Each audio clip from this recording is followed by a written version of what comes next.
If you or someone you know has diabetes, you may have built up an extra supply of test strips and lancets. That's where we come in. We'll buy the supplies that you don't need and resell them to those in need to prevent waste. Help us make diabetes management more affordable. Visit us at teststripswithaz.com.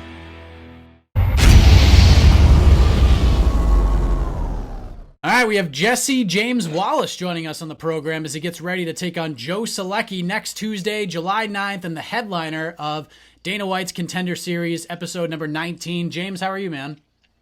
I'm great, man. Thanks for having me. Absolutely. How's everything going? How are you feeling? We're about 11 days away, headlining the Contender Series, post-International Fight Week, so the buzz is going to be in the air. Very exciting stuff. How are you feeling as the clock keeps ticking away here?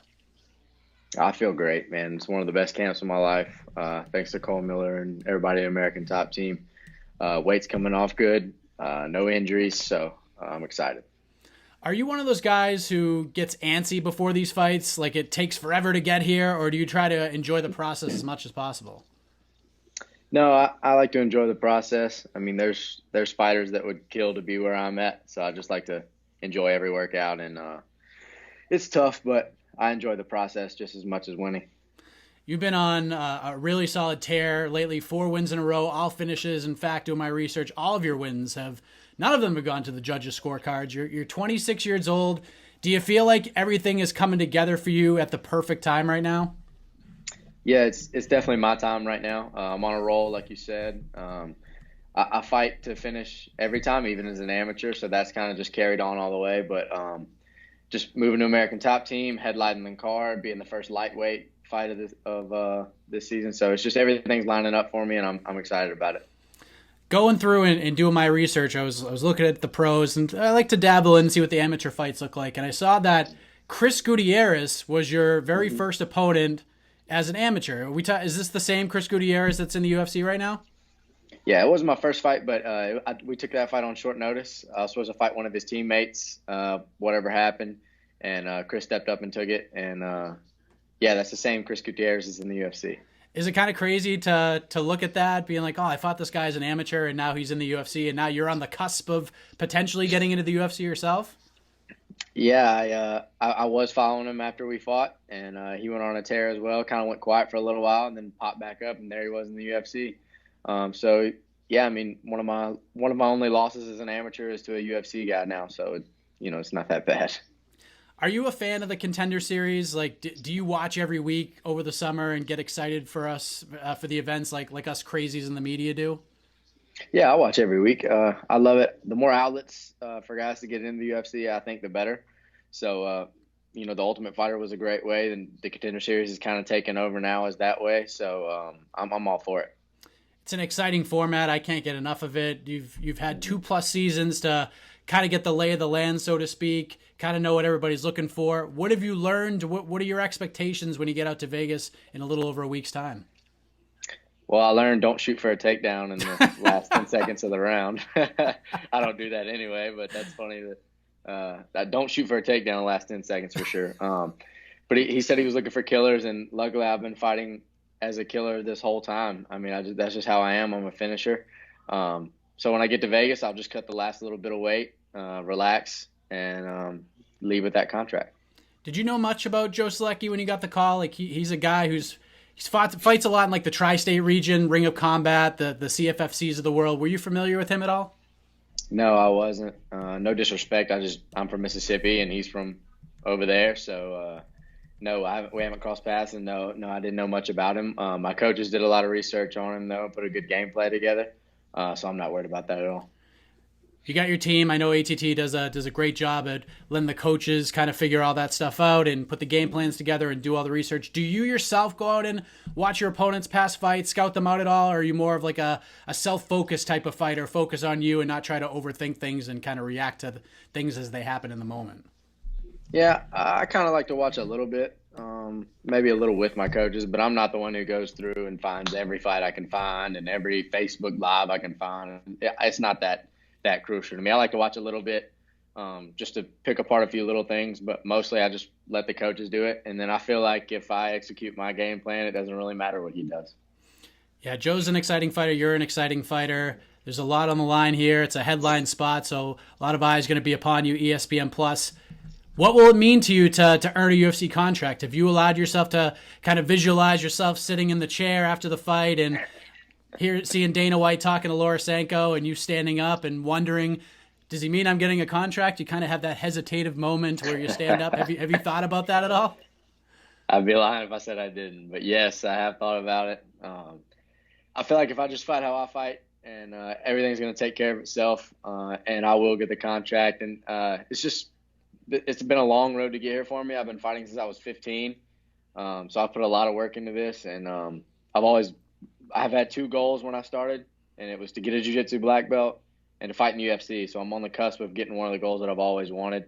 So it will mean a lot to me, but I don't just want the contract. I want to win in the UFC. So I'll be grateful for the contract, but I'll be looking to go right back to work and get in there. Working with your coaches and your team over at ATT, obviously there's a lot of experience in that room, a lot of people who have been there and been to the dance before, many times and back. What are some of the advice that you're getting between Cole Miller and some of the other guys there, trying to you seem pretty calm, cool, and collected as it is, but try to keep you in line and keep you focused on everything? Yeah, I'm pretty level-headed as it is. I don't really get too high or too low. I'm kind of even keel. But Cole is just telling me to be me, and don't get too caught up in it being for the UFC. It's still another fight. It's just me and him. So yeah, I don't get caught up in all that. We're just gonna stick to our game plan and get a dub. When you visualize how this fight all plays out, you see yourself getting your hand raised, Lorosenko announcing you as the winner before you go back and do that post-fight interview. How do you see it all playing out? How do you visualize the fight coming to its conclusion? I'm going to finish him. I don't care what round or how. I'm just going to be going for the finish from bell to bell, and I feel like I'll be able to get it. We look forward to that. It's going to be a great night of fights. It's going to be a great headliner between you and Joe Solecki at the UFC Apex. What do you think of the new Apex? I know the last couple of seasons have been at the tough gym. I know the conditions back there aren't fantastic. The locker rooms weren't great, but apparently from everybody I've spoken to who has competed on the show, everything looks great. The locker rooms are great. Everything surrounding it is great. The air conditioning works fantastically. Are you excited to kind of test out that new Apex? Yeah, of course. It's the new spot to go. Personally, I don't really care. We can just fight in the parking lot, or we could fight in the gym. I really don't care. I'm just looking to fight and get the contract, but it does look amazing, and I'm excited to be headlining the card there. Because you ask a lot of fighters about the ESPN deal, being on ESPN Plus. A lot of fighters are like, "Ooh, cool! I'm on ESPN Plus. Like, this is a big opportunity." You don't really look at it that way. You just sort of like, "I'm getting ready to get into a fight. Doesn't matter who it is. Doesn't matter who's broadcasting it or if anybody's broadcasting." Is that fair to say? Yeah, exactly, man. If you don't take care of the fight, then do you really want to be on ESPN? Do you really want to be broadcasted everywhere if you're worried about everything else but the fight? So I'm just going to focus on the fight and perform how I always do, and I'm sure it'll be good because it always is. And there we go. It's on ESPN. So I don't get caught up in how many cameras are there and how many people are going to see it and all this other stuff. So I'm just worried about what happens in the cage, and then the rest will take care of itself. When do you guys head out to Vegas? I'm going out a week early. So Cole and Bubby are leaving Tuesday. So I'll be out there for the whole fight week. And then just to get adjusted, cut a little bit of weight. I don't want to be rushed. They're going to let you use the PI and everything to get ready? Yeah, they will. Yeah. That's nice. Have you been there yet? Yes, we went out for the filming for the season. The place is amazing, man. I could live there. I could really live there. What was your favorite part? Like, what do they have there that you haven't seen at your gym or any other gym that you've been to in the past? Well, my favorite part is the food, because I'm a fat boy. But no, I like the recovery side. I don't really have I have to go to several different spots to get recovery. And it's all in one spot. I think that's the most important part there. When you head out there on Tuesday, you're going to be heading out a week early. You're going to get some time to kind of relax it all, see the sights, kind of do some different things, or you're just going to be just relaxing and focusing on what the task at hand, so to speak? I don't want to get too caught up in it. I'm not going to sit in the hotel room in the dark staring at the wall, worried about the fight, So, we might do a few things, but it's a business trip. It's not a vacation trip. So there'll be a little bit of a balance. You are very wise beyond your years, James. I got to tell you that. You're very calm, cool, and collected. That's an excellent approach heading into this thing, and we look forward to the big headliner on July 9th. Before we get out of here, and I appreciate the time very much, let the folks know where to. You have a Twitter account, right? Because I talked to Chris O'Connor. I don't think he has one. I'm surprised Chris Ocon has a phone. I love that dude, but man, he's a strange guy, but I love him. But no, all my social media is J Wallace MMA, and my Facebook is Jesse James Wallace.